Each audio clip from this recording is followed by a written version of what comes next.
Podcast Network is brought to you by Kalshi.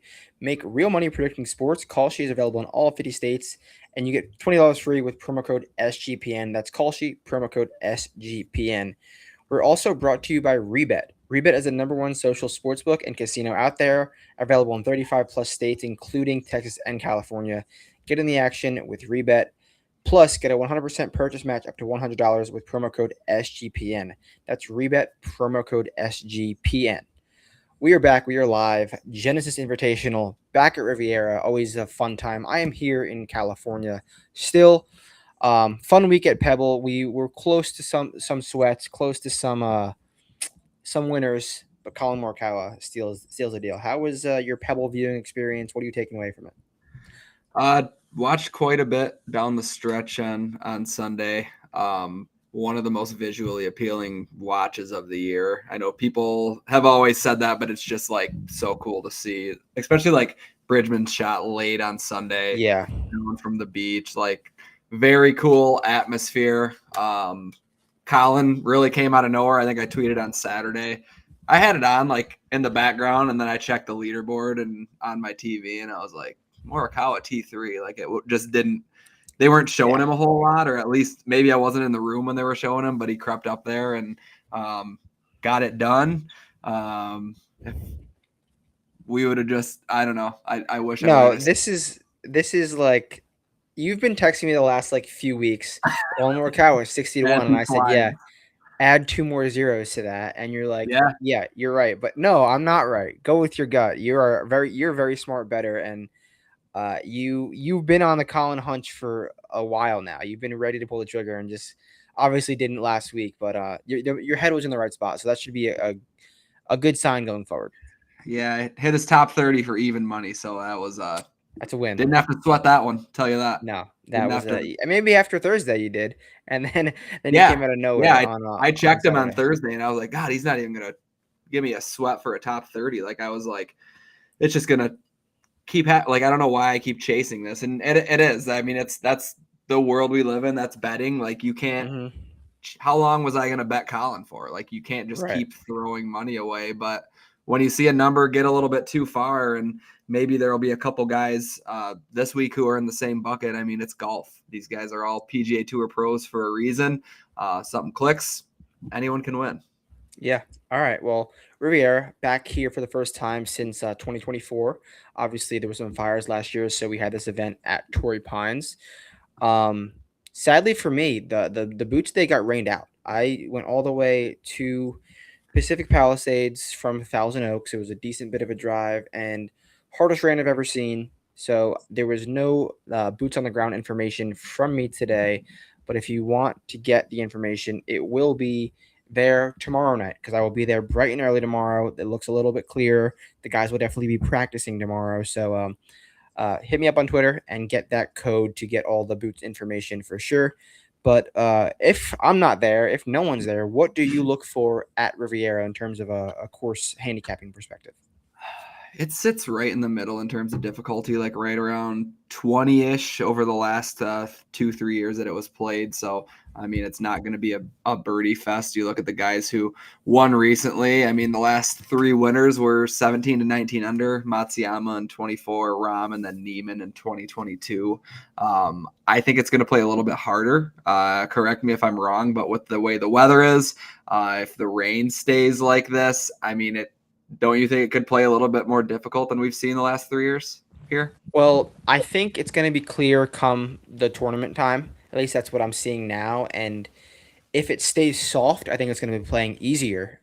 So fairways will be easier to hit. Greens will be easier to stick. So if it's obviously raining over the weekend, then yeah, it could play harder. But as what we saw today, the course is not going to dry up at all. It has been a wet California past few months. It has been it doesn't matter if it didn't rain in months in California. What it did today and tomorrow and Wednesday, we're looking for some rain tomorrow afternoon and Wednesday morning. I think the course is going to be super soft and these guys are going to get after it. So the fairways are not overly hard to hit in like even if it was dry. So they're going to be soft. So I think it's going to be like 20 or lower, to be honest. So we could disagree a little there. But if it rains, then I could see it getting hard. But I'm going to go with lower than -20. Yeah, fair enough. But yeah, I'm looking at like longer approach buckets, I guess, a little bit of around Yeah. the green, and then just your typical off the tee, keeping it pretty simple this week. Nothing crazy at all outside of like the longer approaches. And I'm talking like 150 all the way up to the 200 plus range is what I kind of built in. Yep, I agree. I looked at that 150 to 200 approach stats and incoming approach form. Out of the last winners, I posted a thread this morning. A lot of them, in commonality, have spiked on approach coming in. So look at incoming approach form. Look at California results and Riviera results. The last 5 winners, except for Joaquin Neiman, have all had a T9 or better at Riviera before they won. So definitely some telltale in prior course history. Let's get to the odds board. Scotty Scheffler leads the way. What are you doing with Scotty Scheffler? Are you going with him? What's the I know the you vibes said there? you think he's going to win one of the next 2 Yep. weeks, which I don't disagree with you, but I'm just taking him out again. It's just so scary, like what he's been able to do after he stumbles out of the gate. And it's like once he puts the first, not even puts a first round together, but like once he comes out and is the first round leader, like one back after Thursday, good luck. Yeah, I agree, and I am excited to see Scotty tomorrow. And like this week, he doesn't have to beat 80 dweebs. He doesn't have to beat 156 dweebs. He has to beat 71 other dweebs. Yeah. He should be very confident that he's going to come out and play well this week. And I think this is one of the only times I'm going to come on here and be like, yeah, I like Scotty. I might bet Scotty. But that's how I'm feeling right now as of Monday afternoon. So Yeah. could be a one-man card, and if I do that, I guess for tracking reasons, just the way my brain works, if I bet Scotty this week at 3-1, I'm gonna have very high ROI cards the next few weeks to kind of get back to my risk levels. Like I like to have a similar risk level all year long. So if I do pull the trigger on Scotty, and I guess for the sake of today's show, that's what I'm gonna do. Pull the trigger on Scotty, and then I guess that leads the end of the show. Get skip right there, but I think I'm gonna pull the trigger on Scotty at 3-1 to start my card. Yeah, I've I never don't done that blame you. before, so I've never done that before. I was thinking about it when you asked about doing the show today, and I was like, I think he's going to go solo bullet Scotty just because of what you said last week. And then he didn't show Yeah. anything. He didn't show anything at Pebble to make me want to not believe that he can do it. I mean, I don't care where we're playing, but just what he was Yeah. able to do on Sunday was And what he remarkable. did with So the it's like, putter, like he usually, I guess, sometimes struggles in California on these grasses, but he seemingly found it last week, and we're getting similar wet conditions this week on similar grasses. So yeah, I don't mind it. I don't mind it. yeah, I'm with you. All right, Yeah, next I'm taking him range on. I'm going each ways. from Rory down to I guess Patrick Cantlay, like 15 to 29 on DraftKings. If you want to start there, you want to start somewhere else. Where are you starting if there is a spot? I believe I'm going to start at Patrick Cantlay at 29. Yeah, I think he's going to be very popular this week, and I do too. rightfully so. Rightfully so. Yeah, I mean, you bake in course history along with what he was able to do on Sunday and show a little bit of life. I think 29 does seem short, but I think it's the right number. That's probably exactly where he should be. Yeah, especially in a So 72-man field. I agree. yeah, I'm gonna start with Cantlay at 29. Obviously, I think Tommy's pretty interesting if you can get the 25 on him. Take advantage of that number. I'm really between the two, but Cantlay sticks out to me. It's just I don't know. Tommy's in a Yeah, different class than Cantlay. I So had Tommy last week, and he gave me a sweat enough, and yeah, like he didn't do anything amazing. He was like 66, 67, 68, like just like steady across the board, gained in every category, just like steady Tommy golf. If he would have made a few more putts, he probably would have won the thing. But with Pat, I remember a few years back, 2 years ago, when he was a big 36 hole leader. I was betting Pat nearly like every single week because his off the tee stuff was just so insane, and he was not winning. And then I got off of him this week, and then he was winning. I was like, okay, of course Pat's gonna win this week. And I remember I placed like a big 36 hole wager on Pat at like plus 170, and then he lost. So that's what I get for trying to chase Pat. So I'm just not gonna bet Pat because I have a bad history with him. I do. I'm a Patrick Cantlay fan. I'm a Patrick Cantlay defender and truther, but I just can't get there at 30 to 1 or even with the course history. But I would, if none of my guys win, I would definitely root for Pat to win. I love Pat, so I'd like to call for sure. He could follow the TGL trend of the winners so far this year in 2026. Yeah, that I did notice that. I did notice that. That has been crazy. Next range, I guess I'll lead us off in this range. Sam Burns down to Ludwig, Jake Knapp. They're all around 30 to 1 to 39 to 1 on DraftKings. Also, DraftKings has kind of like been weird with their pricing this year. They used to be all square numbers. Now they're like not. Far from Like, it. Yeah. yeah, I wonder. I should tweet that. I wish someone could give us an answer for that. But the first guy that I want to mention in this range, if I'm going single bullet Scotty, I'm not going to bet him, but it could be a positional. Just I generally like this guy, Matt Fitzpatrick. I was on him in Phoenix. He played it well again last week, and what he's doing in terms of confidence off the tee is aspirational. I think it's going to be rewarded sooner than later. It's going to be rewarded, I think, more in dry conditions than wet conditions because he hits that low chaser. But it's just rinse and repeat, low cut, low cut, low cut.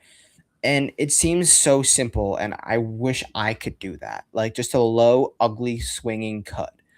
And it's so good. The irons are coming back to fruition, and he's not making any putts. Matt Fitzpatrick, we know, is a great putter. I think that will come back to earth. And I like him at this number. I like him at Riviera. He was also my guy here. Probably going to be my positional, but yeah, all three events in 2026, he's lost with the putter. Last week at Pebble in his T14, he was third in strokes gained approach. Like you said, he's been awesome off the tee each of the last 2 weeks. So I think he's priced very well, and that might be because he's missed the cut here each of his last 2 times, but trends are meant to be broken. So I don't really care that he's missed the cut. One of the best approach weeks of his career last week, actually, at Pebble Beach. So, I mean, obviously so did Colin, but that was a very encouraging week from Fitz. It's tough to not look at Chris Gotterup again at 35 to 1. Someone DM'd me last week or 2 weeks ago at Waste Management. Is this the last time we're gonna get Chris Gotterup at 35 to 1, 40 to 1? And I was like, shit, maybe. And then like he's still hovering in this range. But if he's gonna be this guy, like remember when Scotty started to win, he was not priced at 3 to 1 every week. No. Take it while you can get it. And I'm not saying up top 10, top 20. We know Chris Gotterup is good enough to beat all these guys. Maybe if he didn't get his tree stuck in a ball on Friday afternoon, he would have had a better finish. His ball stuck in a tree. Sorry, his ball stuck in a tree on Friday afternoon. He would have had a better finish. But at a golf course that rewards long and straight driving and high and carry distance, I know Chris Gotterup puts a low one, but he can bomb it out there if he needs to. So I don't mind him at all at 35 to 1 or any positional following that. I have made one bet in this range already. Not with the each way. I took Cam Young at 33. Cam Young, I like him too. Yeah, I don't think I have actually pulled the trigger on him yet this year, but I mean, top 20s in all 3 showings here at Riviera, T2 in 2022 at his debut, T20 the next year, and then T16 back in 2024. Not really buying a huge dip. Like I wish we were getting something a little closer to 40. I boosted it towards 40, but I think I'm just going to hammer this range. Like I literally might go Cam Young, Fitz, Cantlay. I do like that. I do like that a lot. Next range that I'll skip to Maverick McNeely. He finished T29 at Pebble after being like T7 after round 3. Had a horrible Sunday performance.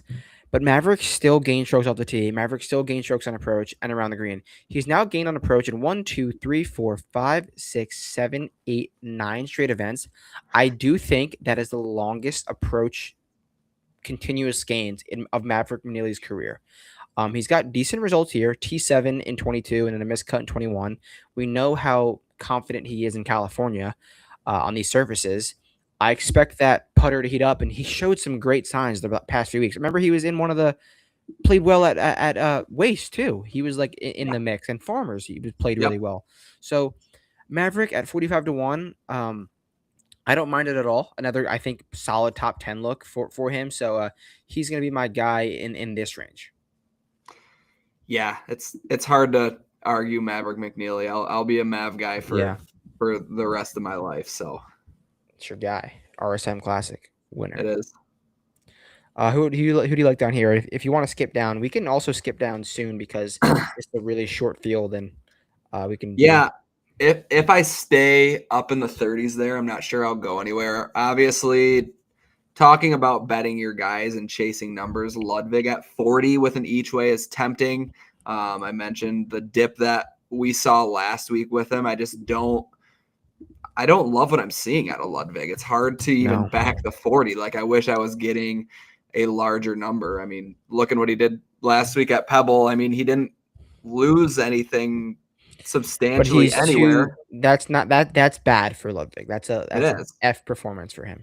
Yeah. I mean, it's like I don't fully know or understand what's going on, but I might end up taking the 40 with the top 6 each way and just hoping that something's I bet him. I bet him last week, and obviously that didn't go well. But yeah.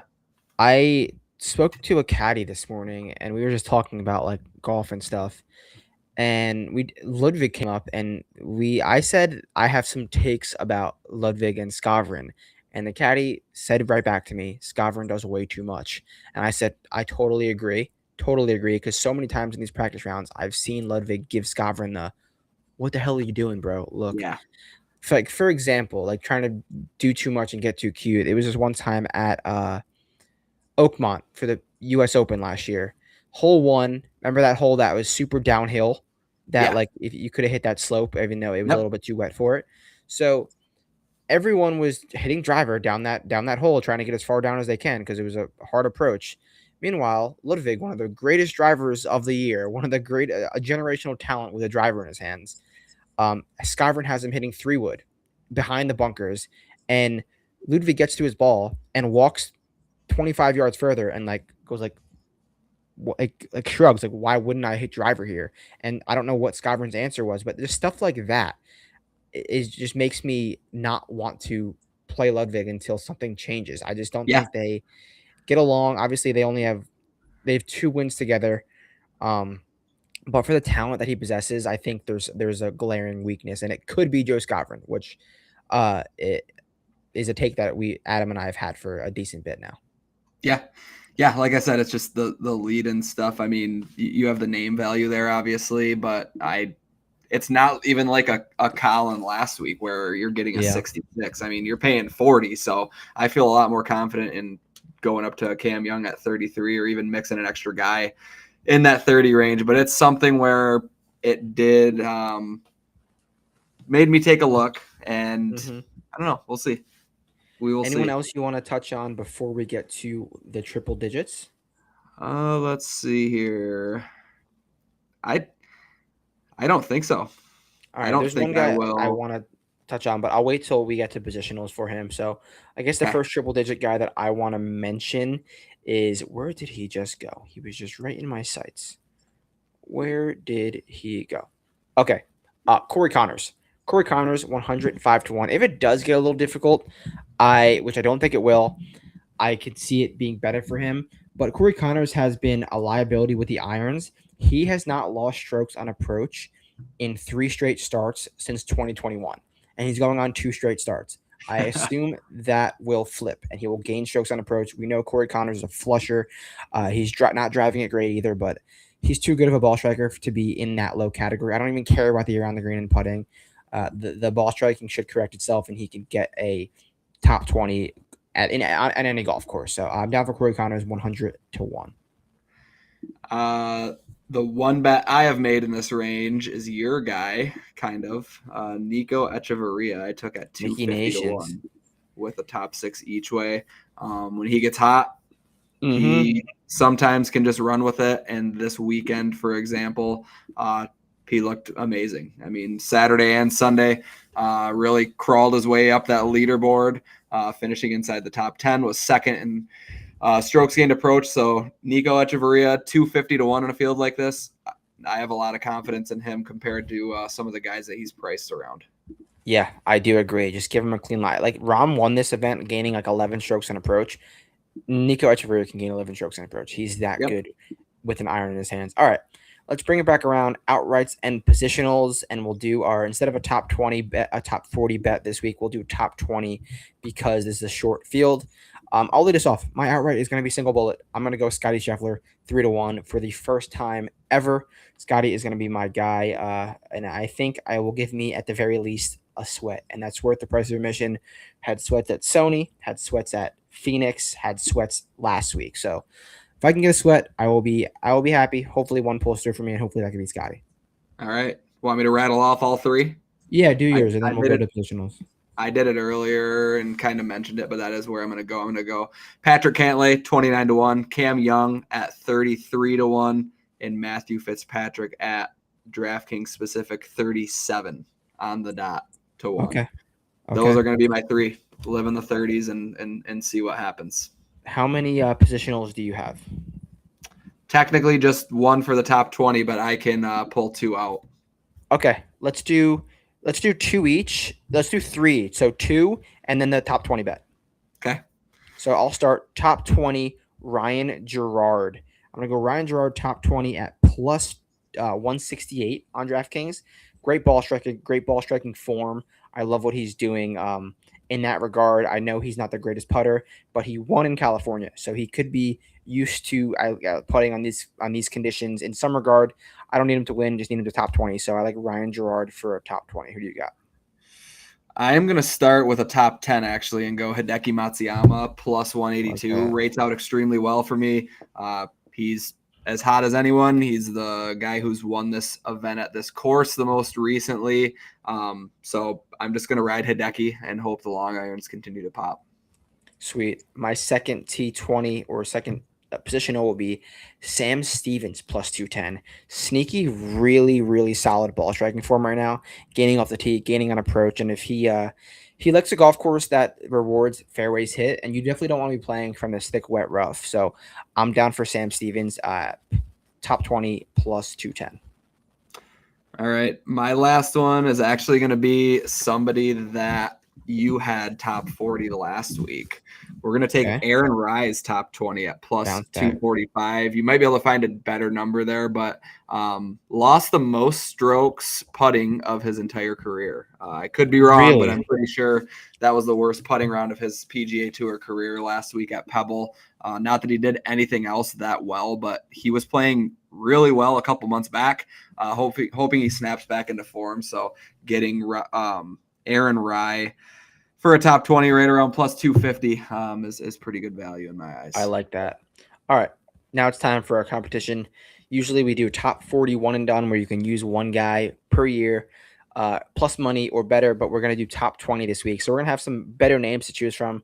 And while we have these better names to choose from, there's no reason he should be in this price, and that is Ludwig Aubert.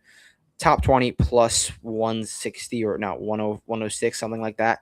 But this should be the highest Ludwig's top 20 will be, I guess, all year. Maybe not because it's a really short field. But he's gonna snap out of it soon enough, and he doesn't have to win; just has to finish inside the top 20. So I'll go with him there. And I'm gonna go with one of my outrights. I'm gonna take Matthew Fitzpatrick. I almost did him too. Yeah, loved what I saw last week. Honestly, the last 2 weeks, all the way around with his game. Hopefully, the putter clicks this week. Like you said, we're kind of doing a one and done type thing. Ludwig and Fitz are not going to be even money for a top 40 the rest of the year. I highly doubt. If one of the two are, it might be Ludwig, unfortunately. But as long as Skovron stays on the bag. I don't think he gets to that point. So Ludwig versus Fitz, this could be a good one. Hopefully, we need something. Yeah, we started off hot, and then we got off to the last 3 weeks have been slow in this regard. So yes, that wraps it up. If you want the boots on the ground information, go to my Twitter. All the information is there. Use code BOOTS. And thank you for joining me. We'll be back next week for the Florida swing.